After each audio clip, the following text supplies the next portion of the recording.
Hello po mga idol, welcome po muli sa aking munting channel. Magandang hapon po sa inyo mga idol. Ngayon po oras na naman ang ating pagluluto. At ito nga po ang aking mga sangkap. May sibuyas, bawang, bell pepper, luya at luyang dilaw po mga idol. Meron rin po tayo dyan paminta, pampalasa, curry powder at gata. At meron po tayong talong. At ayan po mga lods, ang pinakapangunahing sangkap, pork po. Ayan, at samahan nyo nga po mga idol magluto sa aking kusina. Tara po. At ayan na nga po mga lods, nakasalang na ang ating kawali. Ilalagay ko muna po dyan ang pork.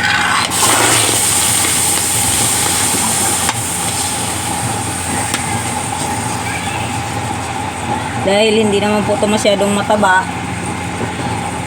lalagyan ko na po yan ng mantika. Para pag mamaya po nagmantika na diretso, igigisa ko na lang. Konti lang po. Ayan, at hintayin ko nga lang po magtubig yan at medyo mag-brown po mga idol. Ayan po. Okay na mga lods. Medyo dumikit na nga po. Tabi lang natin yan ng konti. Dagdagan ko po ng konting mantika kasi wala talaga pong mantika. Isa ko ng aking bawang.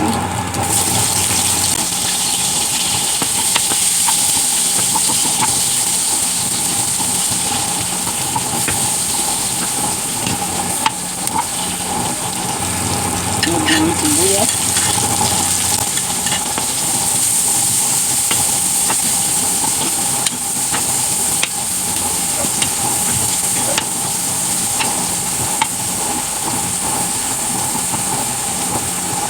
Sunod ko na rin po ang mga luya.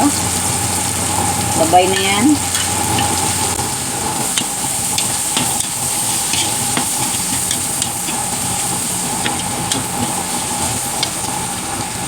Lagyan ko na po ng paminta.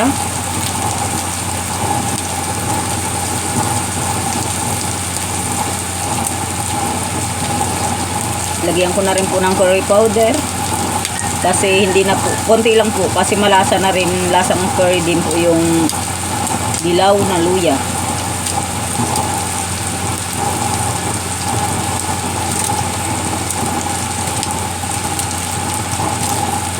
Lagay ko na rin pong pampalasa.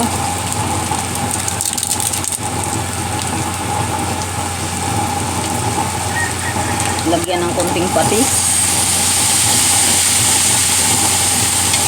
At haluin po ulit.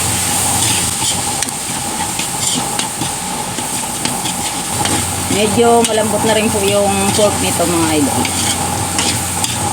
Sobrang bango. Yan pong medyo sunog na yan, nakakapagpadagdag yan ng flavor mga lods.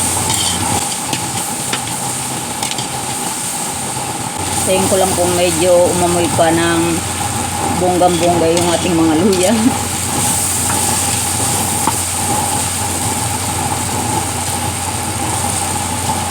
Okay na po yan. Lalagay ko na ang gata.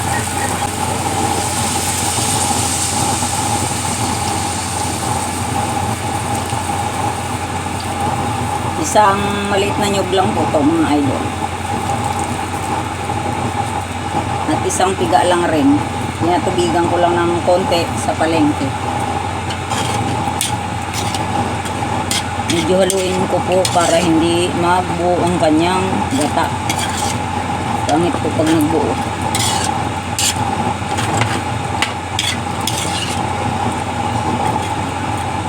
Pagpasensyaan nyo na lang po mga lods ang aking kalan kasi talagang para mas malakas pa rin po sa aking boses.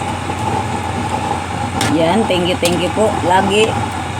Walang sawa po akong nagpapasalamat sa inyo, sa aking po mga solid subscribers, sa aking po mga viewers, sa mga bagong subscribe pa lang po, sa mga silent viewers po mga idol. Maraming salamat po sa inyong lahat. Sa mga kababayan po nating OFW, thank you po mga lods sa inyong suporta. Ingat po kayo dyan palagi. Ayan nga po, at hintayin lang po nating medyo mabawasan po ang kanyang sabaw. Ayan, medyo ito. Kailangan pong haluin kasi dumidikit siya sa ilalim. Lalagay ko na nga po ang talong.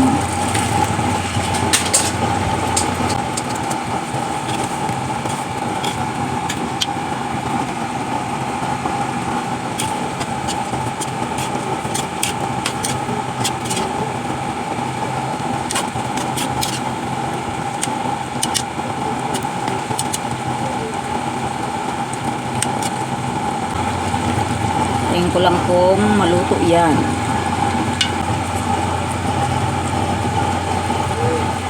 Lagay ko na rin po ang ating bell pepper. Hindi na po natin haluin kasi baka magkadurog-durog na po ang aking nilagay na talong.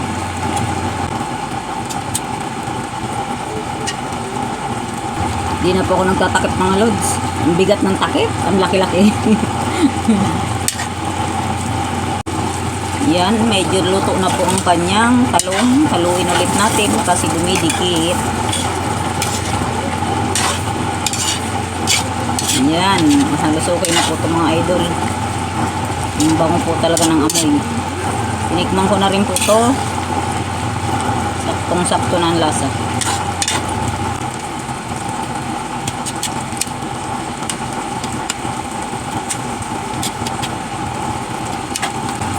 Patuyuin ko pa po ito ng konti. Ayaw ko po ng ganyan. Parang dumami po ulit ang sabaw mga lods nung nilagyan ng talong. Gusto ko po ito pag nagmamantika. Kaso hindi naman natin mapamantika talaga kasi hindi madahan-dahan ng apoy. Dumidikit po sa ilalim.